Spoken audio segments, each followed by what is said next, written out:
Oke, kita mulai Oke, aja ya. Pak. Baik, Pak. Bismillahirrahmanirrahim. Assalamualaikum warahmatullahi wabarakatuh. Waalaikumsalam warahmatullahi wabarakatuh. Ya Allahumma sholli ala Sayyidina Muhammad wa ala ali Sayyidina Muhammad. Jadi, malam ini kita lanjutkan pelajaran kita mengenai RCM ya. Ini bagian selanjutnya dari yang kemarin disebut reliability center maintenance ya, pusat keunggulan ya. Kemarin kita hanya lewat rekaman, coba saya sampaikan lagi sedikit mengenai RCM ini, oke? Allahumma sholli ala sayyidina Muhammad wa ala ali sayyidina Muhammad amma ba'du. Jadi kalau kita lihat piramid maintenance itu RCM itu berada pada paling atas dari piramid ya. Kalian di sini berada paling atas dari piramid dan di bawahnya itu adalah reaktif atau disebut run to failure, kemudian preventif berdasarkan jadwal, kemudian condition based maintenance berdasarkan sensor, kemudian berikutnya adalah prediktif ya berdasarkan kajian diagnostik ya. Jadi kalau dilihat dari eh, piramid ini maka RCM ini merupakan puncak dari kebijakan maintenance, ya. Dan reliability center maintenance ini menggunakan ke semua cara maintenance yang empat ini. Jadi cara berpikirnya bahwa keempat bagian yang di bawah dari RCM ini atau dalam piramid ini yang digunakan secara eh, apa namanya komprehensif oleh metode RCM ini. Ya. Nah, ini adalah disebut sebagai apa? Nama lain RCM itu disebut sebagai aset manajemen atau juga sebagai pusat keunggulan ya, ataupun tujuannya adalah memastikan bahwa aset perusahaan itu tetap beroperasi dan menghasilkan uang, ya, menghasilkan revenue buat perusahaan dengan cara dalam lingkaran ini ya. Nah, kalau diberikan pertanyaan ya, coba kalian perhatikan gambar ini. Gambar apa ini? Ada yang bisa lihat? Ada yang tahu gambar apa ini? Motor, Halo? Pak. Gambar apa? Motor, Pak. Ini gambar pompa ya, bukan motor. Pompa dengan satu set ya, pompa. Nah, kalau ditanyakan mana yang lebih penting untuk di maintenance pada pembangkit tenaga listrik, pompa air atau pompa minyak menurut kalian? Ada yang bisa jawab? Mana yang lebih penting? Coba silakan. Kalau ditanya mana yang penting, pompa minyak atau pompa air yang dirawat, ada yang bisa bantu jawab? Silakan. Ayo. Secara logis, mana yang menurut kalian lebih penting untuk dirawat atau di-maintain? Pompa air atau pompa minyak? Kalau dalam pembangkit tenaga listrik. Pompa minyak, Pak. Pompa minyak. Ada yang lain? Pompa minyak ya? Oke. Nah, kalau kita lihat dari apa namanya pompa, yang kita lihat itu bukan bahan bakarnya atau apa namanya yang dialirkan kalau pompa ya. Pompa ini dalam industri proses atau pembangkit listrik itu harus beroperasi 24 jam. Ya. Jadi kalau dikatakan mana yang lebih penting untuk di-maintain pompa air atau pompa minyak, kita lihat jawabannya ya berikut ini. Tadi yang ada yang mengatakan pompa minyak, kita lihat jawabannya. Oke, mana yang lebih penting? Ya, kalau kita lihat di sini pompa air, pompa minyak. Dalam pembangkitan eh, tenaga listrik, pompa air itu fungsinya untuk pendinginan. Ya, kalau dia gagal, maka terjadi apa? Overheat atau shutdown. Maka prioritas maintenance-nya sangat tinggi ya semua terutama di semua jenis pembangkit. Jadi pompa air itu sangat penting ya. Kemudian kalau pompa minyak juga penting untuk bahan bakar sama minyak pelumas. Kegagalannya adalah kerusakan mekanikal atau gagal nyala. Prioritas maintenance-nya tinggi, tapi bergantung jenis pembangkit. Nah, dari paparan ini, mana yang lebih penting untuk di-maintain? Pompa air atau pompa minyak? Halo? Mana lebih penting? Kalau kita lihat paparan ini, jadi siapa yang jawab? Mana yang lebih penting? Kalau dilihat paparannya ini, pompa mana yang harus kita maintain dengan lebih baik? Pompa Halo? air, Pak. Pompa air, ya. Ternyata pompa air itu sangat penting di sebuah pembangkit listrik karena perannya itu kritikal. Maka di sini prioritasnya adalah sangat tinggi karena dia akan memastikan mesin itu tidak overheat. Karena kalau overheat, shutdown lah, ya kan? Kayak di mobil overheat ataupun kalau tubuh manusia overheat, nah itu shutdown. Tapi kalau pompa minyak, barangkali masalah minyak saja, ya kan? Masalah eh, bahan bakar. Tetap prioritasnya tinggi, tapi tidak setinggi kalau itu pompa air. Jadi pentingnya maintenance ya, pentingnya maintenance itu bukan berdasarkan jenis pompanya, tapi fungsinya ya. Secara fungsi dia apa fungsinya itu? Kalau fungsinya penting, maka dia sangat penting untuk di maintenance ya. Oke, paham ya? Jadi ini adalah satu gambaran bahwa maintenance itu berkaitan dengan fungsi dari suatu fasilitas untuk menjaga supaya aset itu tetap berfungsi ya. Oke, paham ya? Nah, berikutnya ada istilah-istilah sebagai berikut ya.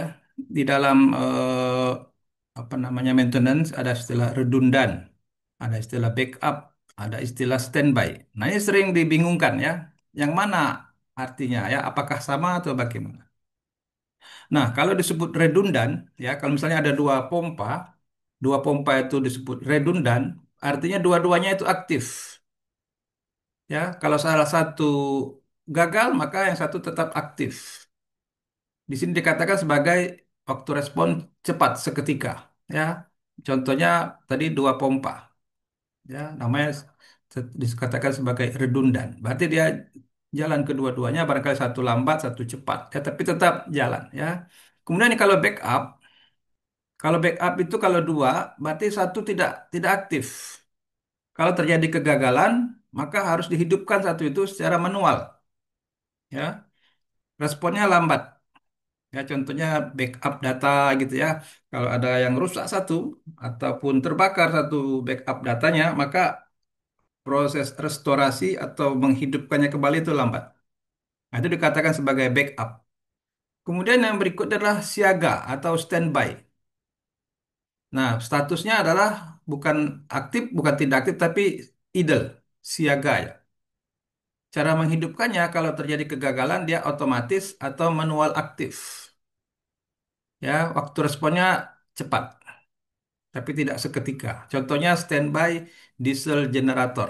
Jadi misalnya ada pembangkit listrik ataupun di mana di hotel, di hotel itu biasanya ada standby diesel diesel apa eh, genset ya. Kalau listrik dari PLN itu mati, maka mereka akan hidupkan eh, diesel generatornya. Nah, ini biasa dikatakan sebagai standby.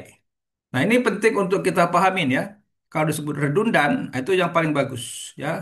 Dia artinya aktif kedua-duanya dan tetap menjaga yang lain tetap aktif kalau terjadi kerusakan ya. Nah, ini kalau backup itu betul-betul off ya. Oke. Nah, ini eh, istilah-istilah yang dipakai di dalam maintenance, terutama dalam industri-industri proses ya.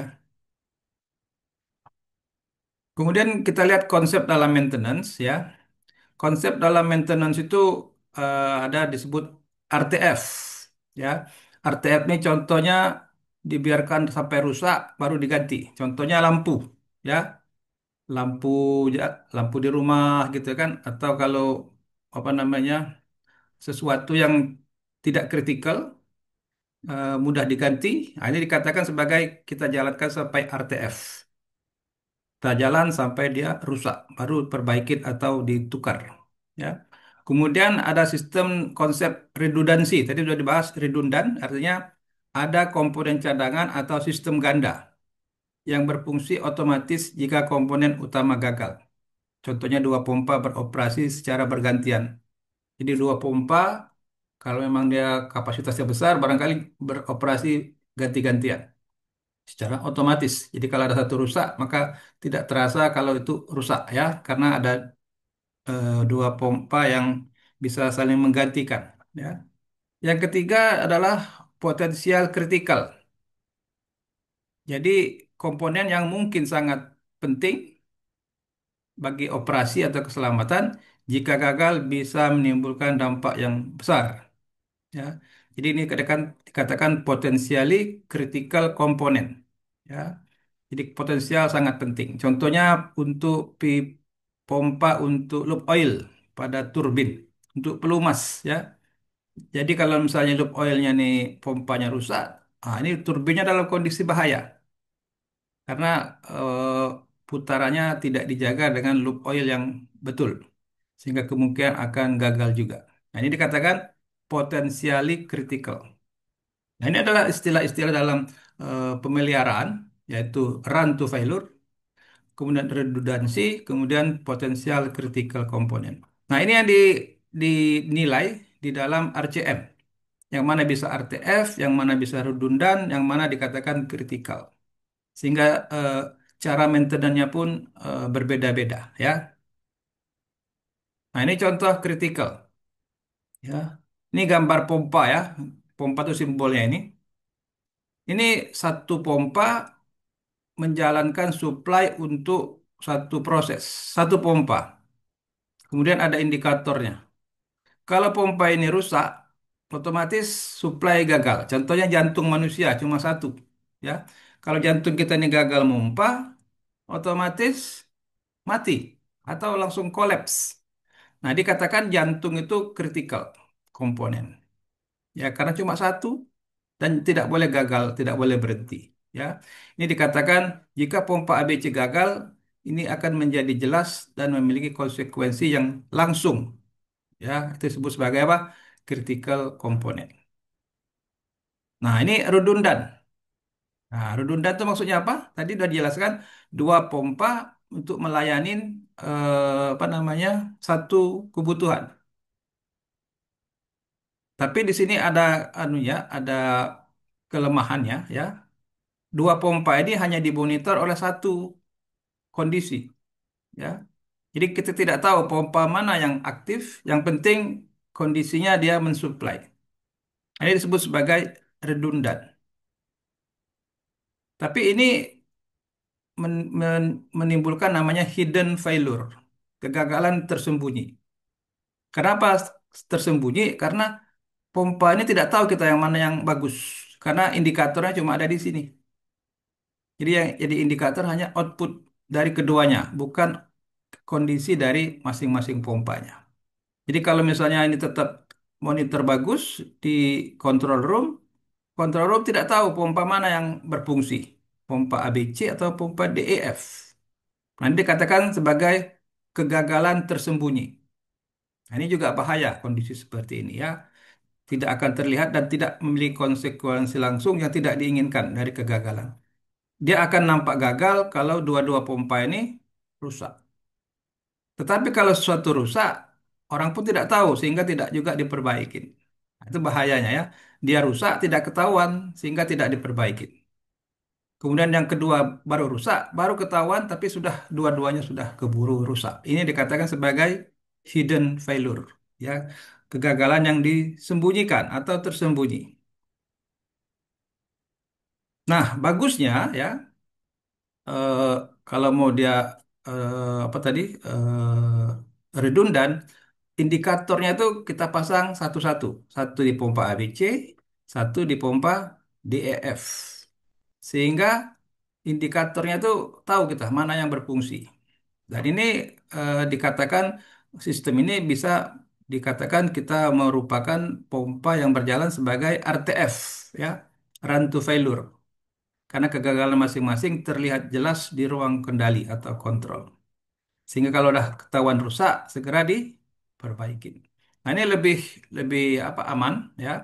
Dan ini dikatakan sebagai redundan RTF ya. Kalau tadi redundan tapi failure ya. Ini cukup kritis ya. Lebih baik desainnya adalah seperti ini ya. Nah, ini dikatakan kita kondisinya adalah lebih lebih diandalkan atau mudah mudah diharapkan stabil itu dengan desain seperti ini atau disebut reliable ya. Ini disebut reliable daripada yang sebelumnya. Oke. Nah, itu adalah contoh-contoh kondisi yang harus tadi kita nilai ya. Apakah dia RTF, apakah dia critical, apakah dia apa? eh Hidden failure ya. Nah, dalam RCM ada beberapa fase preventive maintenance ya. Jadi RCM itu sebenarnya tetap paling banyak itu tetap PM ya, preventive maintenance. Cuma dalam RCM kita akan memilah-milah yang mana yang penting buat di maintenance ya. Jadi fase pertama adalah mengidentifikasi peralatan mana saja yang membutuhkan PM ya. Bisa kita apa list semua, kemudian yang mana kita PM. Fase kedua adalah aktivitas apa yang kita lakukan dalam PM, termasuk predictive maintenance-nya ya. Jadi kalau misalnya dinilai predictive maintenance itu perlu, maka kayak pompa tadi kita bisa buat predictive maintenance-nya ya. Misal dari segi noise, dari segi temperatur, itu bisa dijadikan sebagai predictive maintenance ya. Kemudian fase ketiga adalah kita memastikan bahwa tugas-tugas dalam fase kedua ini di yang sudah direncanakan benar-benar dilaksanakan secara on time, tepat waktu. Nah, ini fase PM dalam analisis RCM. Jadi walaupun disebut RCM, isinya juga tetap apa? PM. PM, predictive maintenance, condition condition monitoring ya, sama RTF. Jadi tadi si RCM merupakan puncak dari maintenance dan dia menggunakan semua metode-metode maintenance. Tinggal dioptimasi oleh RCM tadi ya. Kalau kita buat definisi ya, nah ini ya, RCM adalah metode menyusun tugas-tugas perawatan kayak sini nggak disusun kayak gini ya, berdasarkan analisis sistematis yang mempertimbangkan dampak kegagalan dan penyebab kerusakan, kayak apa failure mode and effect analysis lah ya, sehingga program maintenance lebih tepat sasaran dan efisien. Nah, ini adalah tugas tugas utama RCM ya, tepat sasaran dan efisien. Jadi di review ulang semua maintenance-maintenance tadi ya. Nah, contohnya ada namanya penjadwalan aktivitas yang tidak perlu. Nah, misalnya ada PM-PM yang berlebihan. Kalau ada PM yang berlebihan dan itu tidak perlu, ini akan mengakibatkan keandalan pabrik itu secara keseluruhan bisa menurun, terbebanin ya. Karena apa? Karena orang bekerja pada sesuatu yang tidak menghasilkan, ya, akan membebani personal dan juga proses pemeliharaan. Jadi kalau misalnya terlalu banyak aktivitas, tapi tak ada hasil, nah, ini kan pemborosan. Ya, maka ini harus dijadwalkan ulang atau di review ulang dengan metode apa? RCM tadi. Ya, kadang sesuatu yang terlalu berlebih-lebihan ini akan eh, melelahkan, ya, atau tidak ada hasil, jadi tidak begitu impact terhadap performance. Nah, ini disebut sebagai penjadwalan yang tidak perlu. Nah, nama lain dari RCM itu disebut sebagai apa? Asset management. Ya, kalau ditanyakan apa itu aset manajemen, ya itu istilah lama yang disebut dengan istilah sinergi atau perencanaan strategis. Apapun namanya tetap namanya aset perusahaan. Ya, jadi keberhasilan perusahaan bergantung pada keandalan operasi. Berarti tidak ada misalnya kerusakan yang tiba-tiba, kemudian produksi macet, ada yang tidak selamat dan ada masalah lingkungan, misalnya minyaknya bocor dan sebagainya. Jadi secara sederhana, manajemen aset adalah tentang memastikan peralatan bekerja dengan baik menggunakan metode RCM untuk melindungi agar bisnis kita jalan dan duit tetap masuk. Nah, ini contohnya PLN kan, biar listrik mengalir ya veteran jalan sehingga cash masuk. Itu salah satu fungsi aset manajemen. Contohnya misalnya mesin-mesin di muka kuning itu dijaga betul-betul supaya produksi lancar.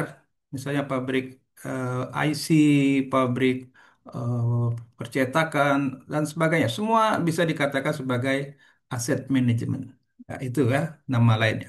Jadi kalau nanti ada kalian punya pas lihat pekerjaan lowongan aset manajemen, itulah dari istilah RCM ya. Nah, ini adalah kemarin sudah disampaikan seperti eh, analisis FMEA ya. Nama lainnya adalah Consequence of Failure Analysis. Sama persis dengan Failure Mode and Effect Analysis. Dari sini nanti akan diturunkan outputnya itu adalah mana yang perlu di PM, apa itu aktivitas VM, dan kapan dilakukan PM. Ya, ini adalah contoh pembanding antara Failure Mode Effect Analysis dengan COFA, Consequence of Failure Analysis. Ya. Nah, RCM ini kan banyak, maka itu di semua yang tadi equipment itu kita masukkan ke dalam filter atau saringan RCM, ya. Jadi saringan RCM ini akan memfilter pertama critical komponen. Nah, ini langsung kita pisahkan. Oh, ini komponen-komponen kritikal, ini kita perlu PM. Kemudian ada lagi kita saring lagi potensial kritikal, ya. Potensial kritikal kayak tadi ya, itu potensial. Itu juga dipisahkan. Kemudian ada lagi komitmen komponen. Ini contohnya mesin-mesin equipment yang harus kita maintain karena ada aturan pemerintah. Misalnya pressure vessel harus di-maintain setiap setahun sekali, apapun kondisinya. Ini dikatakan komitmen komponen. Kemudian secara ekonomik ini penting. Jadi tidak harus di-maintain, disebut sebagai economic komponen. Nah, selebihnya dari satu 2 3 4 ini maka dikatakan sebagai RTF komponen. Jadi dibiarkan aja sampai dia rusak, baru kita dikatakan sebagai RTF. Nah, ini dengan saringan-saringan ini kita akan fokus kepada apa? Yang mana kritikal, mana yang potensial kritikal, mana yang komitmen komponen, mana yang ekonomik komponen. Nah, ini dikatakan sebagai apa tadi? RCM filter. Supaya tidak terlalu banyak, semua penting. Jadi pentingnya itu ada prioritas. Nah, ini ya. Jadi RCM filtering akan membuat prioritas maintenance. Nah, seperti biasa, maintenance tetap juga sebagai bagian dari apa? Ada yang terjadwal, ada yang condition, ada yang tadi apa? RTF. Jadi kalau udah gagal atau gagal sendiri di luar jadwal, maka akan dilakukan PM yang terarah. Kalau yang ada hitungan-hitungan menurut keausan bagian, misalnya ada yang aus, ada yang perlu diminyakin, itu masuk kepada eh, PM yang sesuai dengan waktu dan juga sesuai dengan kondisi. Nah, RCM juga itu menyarankan namanya departemen integration. Jadi setiap departemen itu berperan dalam PM. Contohnya ada departemen production, departemen engineering, ada lagi departemen maintenance sendiri, ada juga misalnya departemen chemical, misalnya dia industri proses gitu ya. Jadi masing-masing departemen itu mempunyai kegiatan PM. Jadi tidak melulu ditumpahkan atau diletakkan kepada orang maintenance, ya. Contohnya engineering, engineering bisa juga melakukan PM, ya. Kemudian operation juga bisa melakukan PM. Kemudian orang chemical juga melakukan PM sesuai dengan eh, keahlian masing-masing. Tetapi ini dikoordinasikan sehingga menjadi eh, program RCM dari suatu perusahaan. Dia tetap koordinasi. Misalnya orang engineering bagian apa prediktif ada gejala-gejala maka akan diinfokan untuk orang maintenance untuk melakukan apa namanya verifikasi kemudian kalau perlu memang mereka perbaiki. Begitu juga orang operation ada gejala-gejala bising dalam satu mesin misalnya ya dari operator yang sudah pengalaman keliling-keliling ternyata ketemu apa yang lepas, apa yang berbunyi tidak normal, maka dia akan laporkan kepada orang maintenance. Jadi ini semuanya bekerja sama. Ini dikatakan sebagai departmental integration ya untuk PM optimization ya. Oke. Nah, berikutnya tadi ada pemilihan PM ya kan. Tadi dah kita singgung-singgung tentang filter. Nah, ini adalah cara kita memilih PM-nya ya. Tadi dikatakan apa? Potensial, kritikal, komitmen. Nah, ini kita perlu PM. Apakah kemudian ada time directed? Perlu lagi PM. Kemudian eh, kalau memang tidak bisa, kita mulai melakukan desain. Jadi dua dua keputusan dari ini, dua keputusan dari pemilihan PM ini, yaitu PM secara periodik, kemudian ada perubahan desain, ya. Jadi ini desain. Jadi karena misalnya secara desain dia susah di maintenance, maka harus di perubahan itu harus memudahkan untuk melakukan desain atau pemeliharaan, ya, sehingga kerusakan itu tidak terabaikan, ya. Nah, ini kita katakan pemilihan PM. Cara memilih PM itu berdasarkan banyak masukan, ya. Jadi PM itu kan berdasarkan jadwal. Nah, jadwal itu berdasarkan beberapa masukan seperti ini, yaitu histori dia gagalnya, kemudian dari CM-nya, CM itu maksudnya apa? Kerusakannya, CM history, ya, corrective maintenance-nya, berapa kali dia dikorektif atau diperbaikin atau vendor recommendation. Jadi seluruh masukan-masukan ini merupakan eh, apa namanya rekomendasi untuk kita melakukan frekuensi PM yang optimum. Jadi tidak terlalu banyak, tidak terlalu sedikit. Pokoknya yang pas-pas lah gitu ya, dikatakan optimum. Oke, nah ini untuk prediktif ya, prediktif itu di sesuatu yang dikatakan apa, meramalkan gitu ya, prediksi ya. Jadi tidak sesuai jadwal, tapi kita monitor. Contohnya vibrasinya, kebisingannya ya, kemudian temperaturnya ataupun tingkat kekentalan olinya, atau kalau perlu kita lakukan X-ray ya, atau kita lakukan NDT ya, atau dilakukan pemeriksaan boroskop, atau kita cek kondisi motor waktu operasi seperti apa, kemudian kondisi katup-katup seperti apa. Nah, ini prediktif ini adalah cara maintenance dengan cara memonitor, ya. Jadi misalnya ada bagian tertentu yang memonitor kondisi mesin-mesin dari segi vibrasi, dari segi akustik, kebisingannya, dari segi temperatur. Jadi mereka punya reference normal dan kemudian ada lagi reference yang tidak normal. Nah, kalau termonitor tidak normal, maka mereka melakukan tindakan. Itu dikatakan sebagai predictive maintenance, ya. Jadi ini melibatkan banyak-banyak sensor dan ini termasuk operasi yang mahal, ya, mahal dan memerlukan orang-orang yang terlatih, ya. Jadi tidak semua orang bisa melakukan ini. Jadi perlu latihan yang khusus sehingga apa yang dia monitor itu betul-betul akurat, ya. Jadi tidak sembarangan, ya. Oke. Nah, ini berikutnya kita ada istilah-istilah contoh aja, ya. Ada dalam instrumen itu namanya FI, kalau dalam di mana di proses itu ada istilah FI, fungsional instrumen, yaitu instrumen yang menunjukkan dia berfungsi atau tidak suatu mesin itu. Itu disebut fungsional instrumen. Ada lagi namanya II atau indikasi instrumen. Contohnya RPM ataupun speed. Nah, ini dikatakan indikasi, ya. Jadi dia berfungsi, fungsi itu banyak, ya. Ada beberapa indikasi yang menunjukkan dia berfungsi. Ya. Ada yang betul-betul menunjukkan dia fungsi atau tidak. Itu disebut sebagai fungsional instrumen. Nah, ini kembali lagi ke mana tadi? Ke monitor pompa tadi, ya. Pompa tadi ada yang dikatakan fungsional, ada yang disebut indication. Jadi kalau dua pompa dijadikan satu, maka yang nampak adalah indication instrument. Tapi kalau pompa itu dipasangin eh, instrumen fungsional, maka pompa itu diketahui mana pompa yang fungsi, yang hidup gitu ya. Nah, ya, paham ya? Jadi ada bisa jadi indication instrumen yang melihat eh, hasilnya saja, tapi ada yang menunjukkan betul-betul fungsinya, berfungsi atau tidak. Ya. Ini contoh dalam instrumen.